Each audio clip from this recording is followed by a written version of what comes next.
잠언 27장입니다.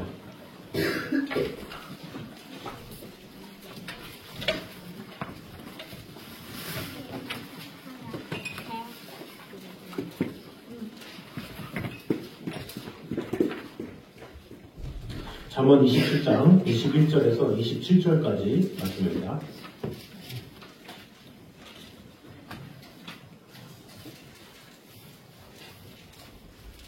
잠언 27장 21절에서 27절까지 말씀입니다. 구약 942페이지입니다. 교독하도록 하겠습니다. 도가니로 오늘 풀무로 금을 칭찬으로 사람을 단련하느니라. 미련한 자를 공유와 함께 전쟁하고 공유로 피울지라도 그의 미련한 공유되지 아니하느니라. 내 양떼의 형편을 부지런히 살피며 내 소떼에게 마음을 두라. 내 자손을 마음을 주시고 하나님 열로라도 제게 있으라. 풀을 벤 후에는 새로 움이 돋나니 산에서 꿀을 거둘 것이니라. 온전한 꼴은 내 집에며 영성은 장차 상실이며. 다 같이 읽겠습니다. 영성의 젖은 넉넉하여 너와 내 집에 음식이 되며 내 여종에 먹을 것이 되느니라. 아멘. 자, 오늘은 근면을 통한 번영이라는 제목으로 오늘을 나누도록 하겠습니다. 먼저 우리가 볼 것은 조그만 칭찬에 교만해지는 자는 크게 쓰임받을 종이 될 수 없음을 보여주고 있습니다. 우리 21절 말씀을 다 같이 한번 읽도록 하겠습니다. 21절입니다. 시작. 아멘. 자, 도가니로 은을, 풀무로 금을, 칭찬으로 사람을 단련하느니라, 이렇게 이야기를 하고 있습니다. 단련하느니라, 이렇게 여기서 말하는데 이전에 개역 한글에 보면 실현하느니라, 이렇게 나와 있습니다. 자, 이것이 무엇을 말하느냐? 사실 도가니나 풀무는 금속에 열을 가하는 기구죠. 때문에 도가니나 풀무에 금속을 넣고 열을 가할 때 나오는 불순물을 보고 그 금속의 순도를 알 수 있고, 이러한 재련 과정을 통해서 순수한 금이나 은도 얻을 수가 있죠. 이와 같이 이렇게 말합니다. 이와 같이 어떤 재련의 과정을 통해서 금을 얻는 것처럼, 은을 얻는 것처럼 칭찬으로 사람을 단련한다, 이렇게 말을 하고 있죠. 사실 칭찬뿐만 아니라 그 전에 고난도 사람을 단련하죠. 이 사람은 보통 때는 몰라요. 그러나 고난과 시련이 닥치면 그 사람의 인격이 드러나게 돼 있어요. 그러니까 평소에 사람이 또 누가 분하고 누가 화를 내고 뭐가 하겠습니까? 그러나 무슨 일이 생기면, 어떤 특별히 고난이 생기면, 역경이 생기면 그 사람의 본색이 드러나는 경우가 많이 있죠. 그래서 친구 사귐도 마찬가지잖아요. 평소에 인간관계는 아무렇지도 않죠. 그러나 그 상대에게 어떤 어려운 일이 있을 때 그것을 진지하게 받아들이고 잘 도와주려고 하느냐, 그게 진정한 친구죠. 그런데 그런 것에 있어서 귀찮아하고 멀리하고 그러면 좋은 친구가 아니겠죠. 우리 개인에게도 마찬가지예요. 우리에게 고난이 오고 역경이 찾아오고, 근데 그런 고난과 역경 가운데 그 사람의 인격을 알 수가 있는 거죠. 제가 이전에 예화로도 한 적이 있지만 어떤 우리의 인격은 병과 같아요. 그래서 그 병이 막에 딱 막혀져 있는데 그 병이 깨지는 순간 그 안에 향기가 가득한 사람은 그 병이 깨지면 향기가 드러나죠. 또 어떤 병은 오물이 들어있는 병은 그 병이 깨지면 오물 냄새가 나는 거예요. 마찬가지로 내 안에 오물이 가득한 사람, 향기가 가득한 사람이 있어요. 어떤 사람은 고난이 닥치면 그 고난으로 인해서 향기가 나는 사람이 있어요. 고난임에도 불구하고 주위 사람들에게 기쁨을 주는 사람, 위로를 주는 사람이 있죠. 저렇게 살아야 되는데, 그런 마음을 주는 사람이 있죠. 또 반면에 어떤 고난이 오는데 그것으로 인해서 주위에 악취를 주는 사람이 있어요. 그 고난으로 인해서 주위 사람들에게 피해를 주는 경우가 있다는 거죠. 그것을 우리가 많이 알죠. 그런데 여기서는 또 뭐라고 그러냐? 칭찬으로 사람을 단련한다, 이렇게 얘기하고 있어요. 칭찬을 통해서 그 사람의 됨됨이를 알 수 있다라는 거죠. 사실 칭찬을 받으면 되게 많은 사람들이 또 어떻습니까? 아까 말한 고난을 받고 어려움을 당하면 그런 상황 가운데 먼저 사실 생각해야 되는 건 뭐예요? 하나님께서 왜 나에게 이런 일을 주셨지? 하면서 자신을 돌아봐야 되는데, 믿음이 없으면 하나님 왜 이러시는 거예요? 하나님 저한테 왜 이런 시련을 주는 거예요? 하면서 하나님께 방향을 돌리는 경우가 많죠. 반대로 칭찬을 받으면 또 어때요? 겸손한 사람은 칭찬을 받으면 하나님이 하셨죠. 하나님께서 하신 거라 저는 아무것도 한 게 없어요, 이렇게 말하죠. 그러나 교만한 자는 칭찬을 해주면 제가 뭐 좀 그렇죠. 제가 좀 하죠. 하면서 자기에게 영광을 돌리는 경우가 많이 있다는 거죠. 그래서 어떻게 보면 고난과 역경보다 더 조심해야 되는 게 칭찬이에요. 칭찬을 통해서 그 사람의 됨됨이가 들려지는 거예요. 그 칭찬을 통해서 그 사람이 어디에 영광을 돌리고 어디에 기쁨을 나타내느냐, 그것에 따라서 그 사람의 신앙이 나타나고 드러나고 어떤 모든 것이 드러난다라고 볼 수가 있죠. 우리가 보통 연말에 보면 연예대상 이렇게 해서 연예인들이 상을 받잖아요. 그건 사실 상을 받았다라는 게 칭찬을 해준 거잖아요. 그래서 칭찬을 해줬을 때 믿음이 있는 연예인 같은 경우는 다 이렇게 당당하게 얘기를 해요. 하나님께 영광을 돌립니다. 이 말이 쉬운 것 같지만 쉽지 않아요. 왜냐, 공식 석상에서 카메라가 있는데 대중이 보는데 국민이 보는데 다 종교가 다를 테고 그럼에도 불구하고 하나님 아버지께 영광을 돌립니다. 이렇게 말하기가 쉽습니까? 쉽지 않죠. 칭찬을 했는데 자기를 자랑하는 것이 아니라 하나님께 영광을 돌리기 시작해요. 얼마나 참 귀합니까? 이게 참 겸손하다라고 볼 수가 있죠.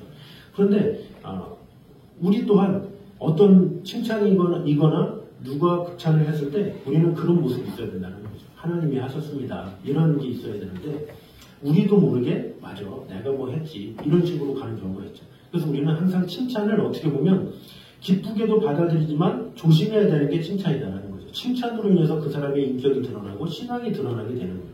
칭찬을 통해서 내 자신이 무엇에 먼저 영광을 돌리느냐, 그것에 따라 다르죠. 근데 대부분의 사람들은 이렇게 칭찬을 해주면 으쓱하고 교만해지고, 그래서 바로 이것을 경고하는 거예요. 너희들 칭찬받으면 교만해지지, 그러지 마. 칭찬을 통해서 너희가 단련되는 거야. 너희 인격을 알 수가 있는 거야. 이렇게 말을 하는 거죠. 그래서 우리는 어떤 칭찬, 어떤 다른 사람에게 어떤 극찬을 받고 그러면 하나님께 영광을 돌리는 그런 태도, 그런 것이 필요하다라는 거죠. 그래서 겸손을 잃지 않는 모습, 그런 것이 필요하다라는 거죠. 그러나 사람들은 대개 고난과 역정이 오면 인내하기는커녕 하나님을 원망하고, 또 칭찬의 일들이 있으면 하나님께 영광을 돌리는 것이 아니라 자기에게 영광을 돌리고, 그런 것이 인간의 심리예요.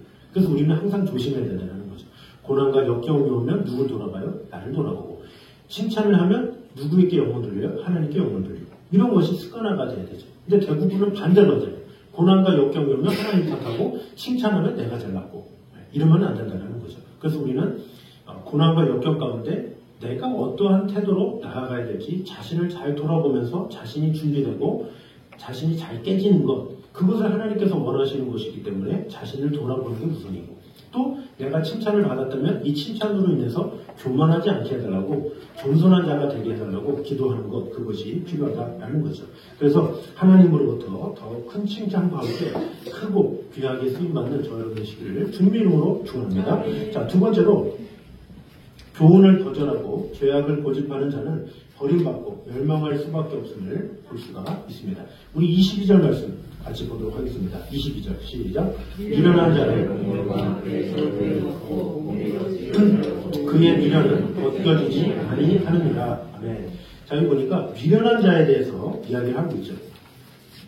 미련한 자를 절구에 놓고 찧어도 미련은 벗겨지지 않는다, 이렇게 얘기하고 있죠. 이것은 뭡니까? 인간에게 있어서 미련함이란 지독히도 집요하고 그 어떤 수단을 써도 제어하기가 매우 힘들다, 이렇게 얘기하고 있죠. 이게 사람이 쉽게 안 바뀐다라는 거죠. 사람은 쉽게 안 바뀌기 때문에 어떤 사람을 통제한다, 다스린다, 이런 것은 쉽지가 않아요. 요즘에는 프랜차이즈가 많아졌잖아요. 근데 그 프랜차이즈 중에 식당이든 뭐 도서관이든 그 주인들이 이구동성으로 좋아진 소식이 있대요. 그게 뭐냐면 키오스크라는 게 있잖아요. 들어가면 메뉴를 하는 거. 근데 그게 자주 좀 고장이 나긴 한데요. 근데 차라리 키오스크가 낫대요. 사람보다 기계가 낫다는 거죠. 왜? 기계는 고장나면 고칠 수 있다고 그래서 이 주인들이 선호한대요. 아무리 고장이 나도 기계니까 대꾸도 안 하고 말도 안 하고 우리가 얼마나 편해요. 근데 사람은 안 바뀐다는 거예요. 텁텁하다는 거예요. 그래서 차라리 키오스크가 망가졌으면 망가졌지 사람은 안 쓴다. 이게 보통 이제 사업하는 사람들의 말이라고 해요. 그만큼 이 사람들과 대화하고 사람들과 상대하는 게 그만큼 피곤하다라는 거죠. 그 자기의 마음에 들지 않고 자신의 마음과 합당한 사람과 이렇게 만나는 것이 얼마나 어렵습니까? 근데 그런 이 사람과의 관계는 참으로 어려운데 대부분의 이 막히는 경우가 뭡니까? 이 사람이 고집이 꺾이지가 않아요. 자신이 살아온 세월, 자신이 살아온 인생, 자신이 갖고 있는 지식, 이런 것이 있기 때문에 사람은 다 자기 잘난 맛에 살아요. 보통 보면 내가 뭘 했고 라떼는 말이야, 이렇게 하면서 본인의 어떤 신앙, 자기의 가치관, 자신의 모든 것 이것이 전부 그냥 고집을 부리는 게 인간이라는 거죠. 그 중에 한 인물이 애굽의 바로왕이 그랬잖아요. 피재앙을 주고 개구리 재앙을 주고 파리 재앙을 주고 흑암 재앙을 주고 세상에 10가지 재앙을 주기까지 어떻게 교만한지 바뀌진 않아요. 그렇게 얘기를 해도 증거를 줘도 그게 뭐예요? 어떻게 보면 맷돌로 빤 것 같은 거잖아요. 근데 그럼에도 불구하고 안 바뀌어요. 결국에는 어떻게 돼요? 자기 자식까지 죽여서야 그제서야 돌아오나 했더니 어떻게 돼요? 또 이스라엘 백성 또 추격하죠. 그러니까 사람은 절대 안 바뀐다는 그것을 통해서 야 사람은 참 미련하구나. 사람은 절대 바뀔 수가 없구나. 그것을 알 수가 있는 거죠. 그래서 대부분의 많은 사람들은 이 고집, 패역함 이런 것이 너무나도 많이 있다라는 거죠. 그래서 하나님께서도 이스라엘 백성에 대해서 고집 부리고 욕심이 가득하고 그런 것에 대해서 계속 선지자들을 보내면서 너네 하나님께로 돌아오라. 그래도 그 몇백 년 동안에 돌아오지 않았던 것도 바로 인간의 그런 모습이기 때문에 그래요. 인간은 성품이 그래요, 원래. 그래서 출애굽한 백성들도 만나 내려주시면 좋으면 하루 이틀이지 그 다음날 되면 고기 달라. 또 고기 주면 더 많이 달라. 더 많이 주면 음료도 달라. 그게 인간이에요.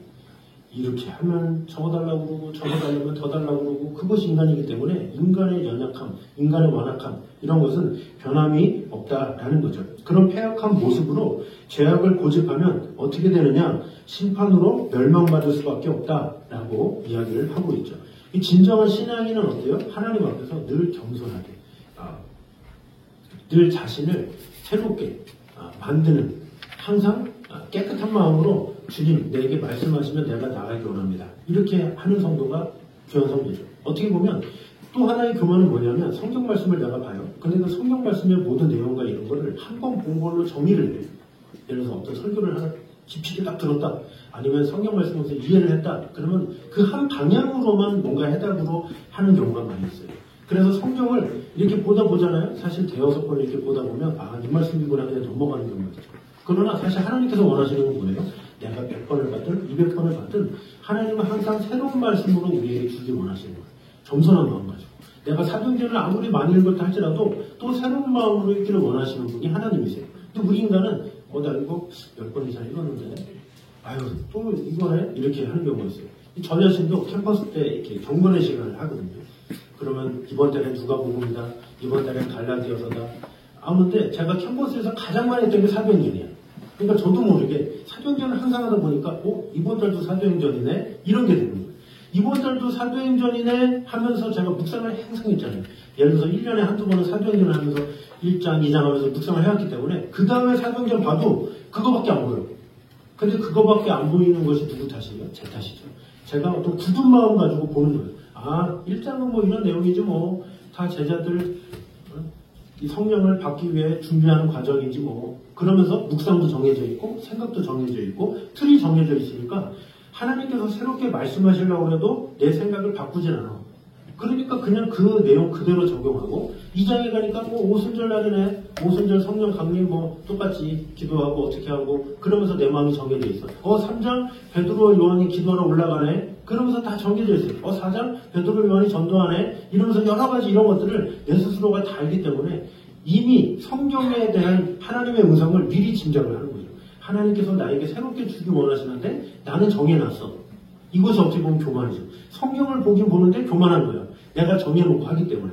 그래서 목사님 말씀을 해도 사도행전 6장이야 7장이야 세 번 이제 설교하기 시작해서 이렇게 하면서 머릿속에 다 하고 있어요. 그러니까 그 모든 것도 어떻게 보면 교회는 다니지만 교만할 수 있다는 거죠. 제가 이제 가끔 노래를 가르친다고 이렇게 누가 이렇게 요청이 와서 가르치면 어떤 사람이 제일 가르치기 좋냐면 한 번도 노래를 안 하고 한 번도 안 배우고 노래가 뭔가요? 이런 사람이 제일 싫어요. 왜냐면 버릇이 없어. 뭐를 해도 그냥 흰 종이에다가 쓰는 거라서 너무 싫어. 근데 누가 제일 어렵냐? 10년 동안 했었어요. 배웠어요. 이런 사람들이 엄청 골치 아파. 아는 게 너무 많아가지고 바뀌질 않아. 아무리 해도 소리가 없어. 그래서 계속 실 빼는 것만 해. 자, 턱에 손가락 넣으시고 이거 넣고 하루에 5시간씩, 4시간씩 길 가시면서 앉아서 계속 하세요. 요거 엄청 시키거든요. 이게 아파요, 이게. 아프고 귀찮으니까 안 해. 일주일 동안 하더니 안 해.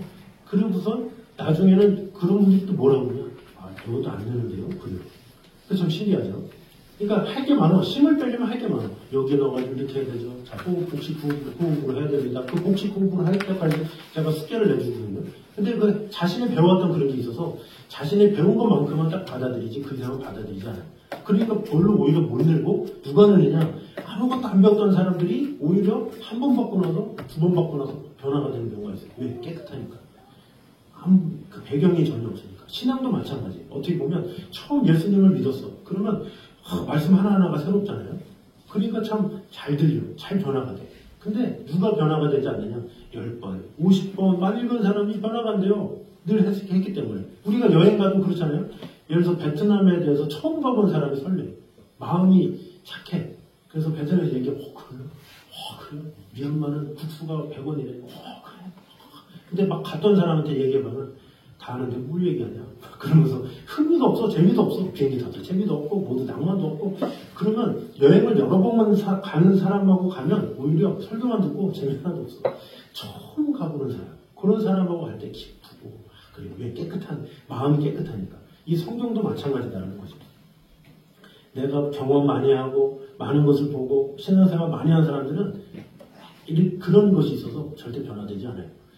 그런데 오히려 내가 죄가 많아서 성경도 잘 모르고 이제 알아가기 시작해요. 오히려 이런 자가 더 겸손하게 하나님의 말씀이 막 들리고 믿음이 자라나는 것을 보게 된다라는 거죠. 그래서 미련한 자는 어떻게든지 변화될 수 없다는 것을 우리는 알아서 우리는 항상 기도하는 마음으로 주여 미련한 자가 되지 않게 하시고 말씀을 볼 때 늘 새로운 마음을 갖게 하시고 제가 처음 보는 말씀인 것인 것처럼 그렇게 말씀을 대하게 하여 주시옵소서. 이런 겸손한 마음을 가질 때 하나님께서 그런 겸손한 마음을 통해서 일하신다라는 마음을 가지고 늘 새 마음을 가지고 말씀을 보게 되므로 하나님 앞에 미련한 자라고 찍힘을 당하는 자가 아니라 새로운 피조물로서 늘 겸손한 마음으로 하나님의 말씀을 대하는 저희들 되시기를 주님의 이름으로 축원합니다. 자, 세 번째로는 성도는 하나님의 영광을 위해서 맡은 직분에 끝까지 충성해야 하되 특별히 영혼을 돌보는데 마음을 다해야 함을 볼 수가 있습니다. 우리 잠언 27장 우리 23절 다 같이 한번 읽도록 하겠습니다. 23절 시작. 내 양떼의 형편을 부지런히 살피며 내 소떼에 내 마음을 두라. 네. 자, 이거 보니까 내 양떼의 형편을 부지런히 살피며 내 소떼에게 마음을 두라 이렇게 이야기를 하고 있죠. 여기서 부지런히 살피며 라고 해당하는 말은 알다라는 뜻을 지닌 동사 야다흐가 2번 반복되어 사용되어 있습니다. 그래서 알다라는 뜻을 강조한 것으로 한글 개역 성경에 부지런히 살피며 라는 말을 의역한 것이라고 볼 수가 있죠. 그리고 형편을 부지런히 살피라 해서 이 형편은 얼굴을 뜻합니다. 그래서 내 양떼의 얼굴을 알 때 자세히 알라 이렇게 이야기를 하고 있죠. 내 양떼의 얼굴을 알라라는 거예요. 짐승의 얼굴을 보고 판단하라는 거예요. 그러니까 애정이 있으면 알 수가 있어요. 우리가 쌍둥이도 모르잖아요. 쌍둥이도 보면 쌍둥이인데 쌍둥이도 모르고 막 하는 경우가 많잖아요. 나중에 쌍둥이였어? 모르니까. 근데 부모는 알잖아요. 딱딱. 왜? 사랑하니까. 쌍둥이 얼굴을 다 확인해요. 짐승도 마찬가지예요. 양들, 특별히 이스라엘이나 또 팔레스타인이나 이런 데서 양을 키우면 30마리, 40마리 많잖아요. 근데 그 양들의 이름을 다 알아요. 그 목자들은. 그 어느 또 다큐멘터리를 보니까 강아지가 다 진돗 개고 다 비슷한데 다 알아요. 다. 뭐 띠를 안 해도 다 알아. 왜? 사랑하는 마음이 있기 때문에 그래요. 그러니까 사랑하면 알게 되는 거예요. 사랑하지 않는 사람은 무리지잖아요. 그냥. 야, 이리 와. 야, 너 이렇게 말하죠. 사랑하는 사람은 존스, 누구, 줄리엣 와 하면서 이름을 하나씩 해가지고 불러주게 되죠. 마찬가지로 하나님께서 맡겨주신 영혼에 대해서 형편을 살펴라. 그러면 그 사람의 상황에 대해서 그 사람의 상태를 잘 돌봐라 라는 것을 말하고 있죠. 신앙인의 조건, 가장 기본적인 조건은 뭐냐면 내가 영혼을 사랑하는 마음이 있는가 그게 가장 중요한 거예요. 그러니까 내가 교회를 사랑하는가 하나님을 사랑하는가 당연한 거 아닙니까? 하나님 사랑하니까 교회 나오고 예배 드리겠죠. 그러나 더 중요한 것은 뭐냐면 하나님을 사랑하냐? 그러면 하나님 사랑, 이웃 사랑이듯이 주의 영혼을 사랑할 줄 알아야 돼요. 그러니까 사는데 상당히 이기적이야. 자기밖에 생각 안 해. 자기 구원만 생각해. 이것을 이기적이라고 해요. 그러나 복된 사람, 하나님께 칭찬받는 사람은 영혼을 생각해요. 항상 다른 사람의 영혼. 제가 늘 말했지만 뭐 이렇게 다니엘 기도에다 링크를 드리면 누구한테 줘야 되는데 이래야 정상이야. 그런데 자기 구원에만 있는 사람은 오늘 누구네? 그러면서 자기에게만 초점. 어떻게 보지? 어떻게 하지? 자기가 뜨거워지는 데만 관심이 있어요. 그러나 영혼을 사랑하는 사람은 이렇게 이것이 있는데 이걸 누구한테 들려주지? 이것을 어떻게 다른 사람에게 영향력을 끼치지? 어떻게 알리지? 이렇게 하게 된다는 거죠. 진정으로 믿음이 있는 사람은 자기를 위한 기도뿐만 아니라 자녀를 또 더 나아가서 주의 영혼들을 위해서 항상 기도하게 된다는 거죠.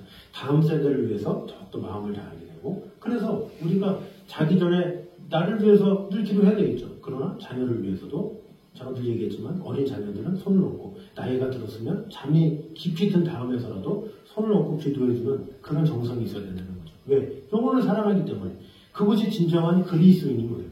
나 혼자 예배 잘 드리고 나 혼자 천국 가겠다. 이런 이기적이 어디 있습니까? 오히려 세상 종교가 그렇죠. 그러나 이 하나님은 우리에게 원하시는 것은 자꾸 흩어보내기를 원하시는 거예요. 나 자신만 잘 믿는 것이 아니라 주위를 잘 믿을 수 있도록 도와주는 것, 그것이 하나님께서 원하시는 거예요. 나 하나 잘 믿는다고 나 혼자 칭찬받고 나 혼자 구원 잘 받겠다고 이렇게 하는 하나님께서 원하시는 게 아니에요. 오히려 주위를 돌아보는 그런 영혼을 주님께서 기뻐하시죠. 어느 정도로 이 양떼의 얼굴을 살피고 알 수 있을 정도로. 그래서 주위의 영혼들을 얼마나 생각하느냐에 따라서 그 사람의 신앙이 드러나게 돼 있어요. 그래서 하루를 보내는데 나의 걱정, 나의 생각, 우리 가정에 일어나는 문제 때문에 하루 종일 걱정하고 잔다? 그러면 그 사람은 신앙생활 하더라도 하나님 사랑하는 사람이 아니에요. 그런데 하루 종일 영혼 생각하는 거예요. 누가 구원 받아야 될 텐데, 누가 하나님을 잘 알아야 될 텐데, 예배에 잘 나와야 될 텐데, 이런 고민으로 살아간다? 정상적인 거. 정상적인 거고 당연한 거고 그렇게 살아야 되는 거예요. 그래서 신앙인들은 항상 다른 사람들의 영혼 때문에 잠이 안 오고 다른 사람의 영혼 때문에 걱정이 되고 다른 사람의 영혼 때문에 근심이 되고 해야 돼요. 그래서 믿음이 깊은 사람일수록 또 성교지에 어떤 문제가 있다 그러고 같은 마음을 품는 거예요. 성교지 이런 문제가 있구나. 주여 어떡합니까? 하면서 그 성교지 문제 가지고 같이 가슴 아파하고 같이 기도하고 마음을 다하고 그것이 그리스도인이죠. 그러나 믿음이 없고 그러면 나 문제는 주여 내가 뭐 해야 되는데 주여 뭐 항상 자기 문제만 계속 붙잡고 있다? 이것은 믿음이 없는 것이다 라고 볼 수가 있죠. 그래서 오늘 이 말씀을 분명히 알아서 주위의 영혼들에게 마음을 다하는 그런 것이 필요하다는 거죠. 주위를 돌보고 살피는 것만큼 우리에게 중요한 것이 없다라는 것을 꼭 기억하므로 우리 주위의 영혼들을 위해서 힘쓰는 저녁 되시기를 주님의 이름으로 축원합니다. 자, 마지막으로 하나님은 노력하는 자에게 정직한 보상으로 갚으신다는 사실을 보여주고 있습니다. 우리 마지막 26절, 27절 같이 한번 읽겠습니다. 26, 27 시작. 염소의 젖은 넉넉하여 너와 내 집의 음식이 되며 내 여종에 먹을 것이 되느니라. 아멘. 자, 이 말씀은 맡겨진 가죽을 정성껏 돌본 결과 어떤 열매를 거두는가 그것에 대한 말씀이 기록되어 있습니다. 먼저 26절에 보면 어린 양의 털은 내 옷이 되며 이렇게 말하고 있는데 양털은 당시에 가장 널리 사용되는 옷감으로 매우 귀했고 양가죽 또한 물주머니나 천막의 재료뿐만 아니라 값비싼 종이의 역할을 하는 귀한 품목이었습니다. 그래서 어린 양의 털 이것을 잘 가꾸고 하면 너의 옷이 된다 이렇게 말을 하고 있는 거죠. 어떻게 가꾸냐에 따라서 좋은 옷을 얻을 수 있다 이 말이죠. 자, 그리고 염소는 밭을 사는 값이 되며 이렇게 이야기를 하고 있고 또 염소의 젖은 넉넉하여 너와 내 집의 음식이 되며 내 종에 먹을 것이 되느니라 이렇게 이야기를 하고 있죠. 자, 먼저 염소는 밭을 사는 값이 되며 그랬는데 들풀만 먹는 염소를 팔아서 끊임없이 소출을 내는 밭을 살 수 있다. 그만큼 뭐예요? 염소가 가치 있는 비싼 동물이다 이렇게 볼 수가 있죠. 그리고 염소의 젖은 넉넉하여 너와 내 집에 식물이 되리라 이렇게 말하고 있는데 양이나 염소 혹은 소의 젖은 지금도 완전 식품이라 불릴 만큼 모든 영양을 골고루 갖춘 고급 식품이죠. 그리고 하반절에 보면 내 여종에 먹을 것이 되느니라 이렇게 말을 하고 있는데 이것은 가축으로부터 얻은 젖으로 가족뿐 아니라 종들까지 먹일 수 있다라는 것으로 그 양의 풍부함을 말해주고 있는 것이죠. 따라서 지금까지 살펴본 것을 종합하면 본문은 가축을 먹이고 돌봄 결과로 의식주 전반에 필요한 모든 것은 물론 다른 많은 것을 소유한 부유한 삶을 살게 될 것이다 이렇게 이야기를 하고 있죠. 양을 통해서 옷을 얻고 또 먹는 것을 얻고 또 그것을 팔고 하면 돈이 생기잖아요. 그걸로 집도 얻고 다 얻게 된다라는 거죠. 그러면 어떻게 돼요? 짐승들을 잘 돌보라는 거죠. 잘 돌보는 성실함이 있으면 그 성실함으로 인해서 벌어들이는 것이 있다. 그것을 통해서 의식주가 해결될 것이다. 더 나아가서 너희가 성실히 그 짐승들을 잘 키우면 그 짐승들로 말미암아 놀라운 열매를 얻게 될 것이다. 그런 축복을 얻게 될 것이다. 이렇게 말을 하고 있죠. 자, 그래서 여기서 말하고자 하는 것은 무엇이냐? 사람이 이렇게 성실히 노력하면 하나님께서 정직한 보상으로 갚아주신다라는 거죠. 노력하고 마음을 다하고 전심을 다하면 그렇게 노력하는 만큼 하나님께서 분명하게 은혜 주신다라는 것이죠. 그래서 심은 대로 거두며 땀 흘려 일한 만큼 얻게 하는 것이 하나님의 공의이자 법칙이다라는 거죠. 이 세상의 모든 것이 그래요. 전심을 다해서, 힘을 다해서, 뜻을 다해서 일을 하고 마음을 다하고 전심을 다하면 하나님께서 분명히 갚아주시는 거예요. 그래서 대부분의 어떤 일에 종사하고 이런 사람들 보면 그것에 정말 열심을 다하는 사람들이 많이 있어요. 저도 이렇게 떡볶이를 좋아해서 유튜브에 떡볶이만 나오면 이렇게 봐요. 이렇게 떡볶이가 잘 된다. 그럼 음식점 보는데 부산이다 그러면 안 봐요. 괜히 못 가는데 괜히 보면 또 그러니까 제주도다 그러면 안 보고 대구다 그러면 못 보고 부천, 인천, 서울이다 그러면 이제 보긴 보는데 근데 저는 뭘 보냐면 그분이 어떻게 시작하게 되었는가 그거를 좀 많이 봐요. 그러니까 그 맛이나 뭐 공정이나 뭐 이런 것도 그런 거지만 제가 더 보는 거는 왜 그 사람이 그 집을 하게 되었는가 그런 것에 많이 관심을 가져요.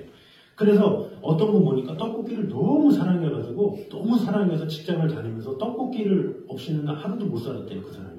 하루도 못 살아가지고 직장을 그만두고 한 5년 이상을 떡볶이를 연구하느라고 전국에 있는 모든 떡볶이를 다 맛봤다는 거예요. 다 맛보고 그 양념을 다 하고 이 양념 저 양념 꿀도 넣어보고 팥도 넣어보고 별걸 다 한 다음에 이제야 완성한 게 이 떡볶이입니다 라고 이렇게 하는 거예요. 자, 그래서 그것을 인터뷰한 사람이 그럼 어떻게 당신이 이렇게 할 수 있었냐? 그러니까 저는 떡볶이를 사랑합니다. 떡볶이가 없으면 하루도 살 수가 없습니다. 그래서 떡볶이를 보면서 눈물을 글썽글썽거려요. 그렇게 떡볶이를 만들고 그러면서도 떡볶이를 너무나도 사랑하는 거예요. 그러니까 사랑하니까 어떻게 돼요? 열심히 하게 되고 이렇게 하게 되죠. 그러니까 어떻게 보면 사랑했기 때문에 그것에 마음을 가지고 전심을 다해서 시간을 투자하고 마음을 다했기 때문에 그것이 자양분이 돼서 사람들이 많아지고 그렇게 유명한 떡볶이로 하게 되었다는 거죠. 근데 또 안 되는 데의 특징이 뭐냐? 안 되는 데는 사장이 돈은 많은데 할 건 없고 치킨집이 잘 된다는데 해볼까? 이런 데는 안 돼요. 왜? 자기 적성에도 안 맞는데 병아리 알레르기가 있는데 치킨집 할 수 있습니까? 아무도 못하잖아요. 자기랑 맞지도 않는데 자기가 맞아야 하지.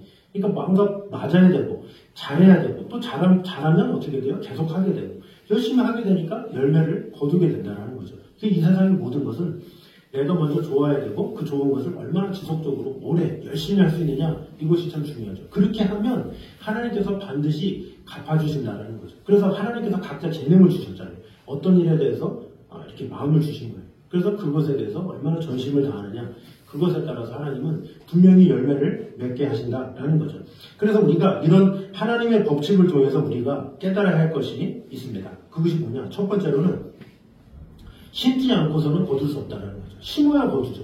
아무것도 안 하고 거둡니까? 근데 대부분의 많은 사람들이 심지도 않고 거두는 경우가 많이 있죠. 학생이 공부도 안 하고 1등하게 해주세요 이런 거나 마찬가지예요. 직장인이 자기 나가지도 않고 돈 많이 벌게 해주세요 이런 거나 마찬가지다라는 거죠. 먼저 심어야 된다는 거죠. 자, 두 번째는 콩 심은 데 콩나고 팥 심은 데 팥나고 가시나무에 포도를 딸 수 없고 엉겅퀴에서 무화과를 딸 수 없듯이 좋은 것을 원한다면 좋은 것을 뿌려야 된다는 거죠. 좋은 것, 가치 있는 것, 의미 있는 것, 열매를 맺을 수 있는 아름다운 것 그런 것을 심어야 된다는 거죠. 그러니까 내가 무엇을 심느냐가 중요하다는 거죠. 그래서 누가복음에도 선한 사람은 선한 것을 심고 악한 자는 악을 심는다고 그러잖아요. 그러니까 악한 것은, 그래서 악한 자는 계속 악을 배출할 수밖에 없는 거죠. 근데 선한 사람은 계속 선을 심기 때문에 그 선으로 덕을 이루게 된다 이렇게 말하고 있죠. 그래서 우리가 무엇을 심느냐, 이것이 참 중요하다는 거죠. 세 번째로 적게 심으면 적게 거두고 많이 심으면 많이 거두기 때문에 풍성한 수확을 거두기 위해서는 많이 뿌려야 된다는 거죠. 많이 뿌리는 만큼 많이 얻을 수가 있어요. 조금 뿌리고 나서 찔끔 해놓고서 뭐 얻을 수가 있겠습니까? 무슨 상추 좀 먹어야지. 그러면서 뭐 자기 정도 먹을 정도면 조금이면 되죠. 근데 내가 이 상추 해가지고 마을 사람 다 돌려야지. 그러면 조금 해서 되겠습니까? 널리 해야 많이 해서 나눌 수가 있지. 그런 식으로 내가 많이 심은 만큼 많이 거둘 수 있기 때문에 내가 얼마나 넓은 마음을 가지고 많이 심느냐. 많이 심으면 하나님께서 많이 거두게 하는 거예요. 근데 대부분의 많은 사람들이 도둑놈 씹고라 가지고 조금 심고 많이 걷길 원해요. 조금 이만한 1평짜리 땅에다가 해놓고서는 왜 더 안 하는 거야? 이것이 인간의 욕심이다라는 거죠. 그래서 우리는 항상 내가 먼저 많이 심는 그런 습관이 있어야 된다는 거죠. 많이 심어야 많이 거둔다라는 것을 우리는 알아야 합니다. 또 마지막으로 네 번째로 하나님께서는 한 알의 씨앗을 통해서 많은 열매를 거두게 하신 분이기 때문에 노력하는 것을 아까워해서는 안 된다라는 거죠. 다 어떤 열매마다 시기가 있고 내가 수고를 해야 되죠. 거저 얻어지는 게 없어요. 내가 뭔가를 해야 돼. 아무리 시급한 그거라도 중요한 순간에 그 시기를 놓치면 한순간에 무너지는 경우가 많이 있죠. 그래서 내가 이 수고를 하는 것에 대해서 전혀 아까워하지 말고 내가 노력하는 것에 대해서 무의미하다 생각하지 말고 열심을 다해서 이렇게 해야 된다는 거죠. 그래서 농부들이 어떻게 돼요? 새벽기도가 되고 새벽이 되고 뭐 일찍 자야 되고 또 뭐 밭도 갈아야 되고 여러 가지 힘들고 어렵지만 그럼에도 불구하고 꾸준히 계속 하잖아요. 그래서 그 꾸준함이 없는 사람들은 농사를 못 친다고 그러잖아요. 그러나 꾸준히 이렇게 쭉 하는 사람들은 노력한 만큼 열매를 거두게 된다라는 거죠. 마찬가지로 하나님 앞에서도 어떤 열매를 맺음에 있어서 대가가 지불되고 노력을 해야 되고 열심히 해야 되고 피땀을 해야 되고 그런 대가가 많아요. 그러나 그럴수록 지치지도 말고 너무 그런 것에 대해서 왜 이렇게까지 해야 돼 하지 말고 전심으로 마음을 다해서 하라라는 거죠. 그러면 하나님께서 반드시 거두게 하신다라는 것입니다. 그러므로 우리가 하나님의 살아계심과 또 그분의 공의로운 수학의 법칙을 믿는다면 생명에 닿을 때까지 게으르지 말고 받은 사명과 본분을 위해서 최선을 다하게 됨으로 말미암아 우리를 통해서 역사하시는 하나님의 영광을 위해서 마음을 다하는 저 여러분 되시기를 주님의 이름으로 축원합니다. 기도하겠습니다. 사랑에 감사합니다. 우리와 언제나 함께 하신 주님, 하나님의 귀한 은혜와 사랑이 우리 안에 가득 임할 수 있도록 인도하여 주시옵소서. 주님, 고난과 역정을 통해서도 우리가 이런 과정을 통해서 하나님께 불만을 토하는 것이 우리의 모습일 수 있습니다. 또 더 나아가서 우리가 칭찬을 받을 때에 오히려 하나님께 영광을 돌리기보다 나 자신을 자랑했던 것을 용서하여 주시옵소서. 어떠한 일이 있든지 어떠한 칭찬이 있다 할지라도 교만해지는 것이 아니라 또 겸손히 하나님께만 영광 돌리는 그런 성도들이 되게 하여 주시옵소서. 또한 교훈을 거절하며 죄악을 고집하는 자는 버림받고 멸망할 수밖에 없음을 오늘 보게 되었습니다. 주님, 미련한 자가 되지 않도록 도와주셔서 늘 새롭게 해주시는 하나님의 말씀으로 온전히 변화되게 심시는 성도들이 되게 하여 주시옵소서. 그러함으로 늘 깨끗한 마음으로 하나님 앞에 주여 고쳐지기 원합니다. 주여 내 목이 곧지 않게 하여 주시고 겸손한 마음으로 받아들일 수 있는 마음 주시고 주님 말씀을 읽을 때도 오늘 내게 주시는 말씀 새로운 말씀으로 허락하여 주시옵소서. 이렇게 기도하며 나아가는 성도들이 되게 하여 주시옵소서. 또한 성도는 하나님의 영광을 위해 받은 직분에 끝까지 충성하며 또 영혼을 사랑해야 함을 오늘 보게 되었습니다. 주여 우리가 신앙생활하는 동안에 나 자신의 신앙생활만 돌아보는 자가 아니라 우리 주의 영혼을 돌아볼 수 있는 그런 마음을 허락하여 주시옵소서. 우리 주의 영혼들을 늘 돌아보며 선교지를 돌아보며 하나님의 마음을 품고 살아가는 그런 성도들이 되게 하여 주시옵소서. 또한 하나님은 노력하는 자에게 정직한 보상으로 갚으신다는 사실을 꼭 기억함으로 말미암아 하나님께서 반드시 갚으시리라는 그 믿음 가지고 우리는 열심히 씨를 뿌리며 많이 뿌리며 정성껏 뿌리는 그런 성도들이 되어서 우리의 열심히 뿌린 그 씨로 말미암아 귀한 열매를 맺기에 부족함이 없는 성도들 될 수 있도록 주님 함께하여 주시옵소서. 이제는 우리 주 예수 그리스도의 은혜와 아버지 하나님의 무한하신 사랑과 성령님의 교통하심이 늘 우리와 함께 계시는 하나님의 나라와 영광 위에 살아가기 원하는 이 자리에 있는 모든 성도들 위해 이제부터까지 함께 있기를 간절히 축원하옵나이다. 아멘.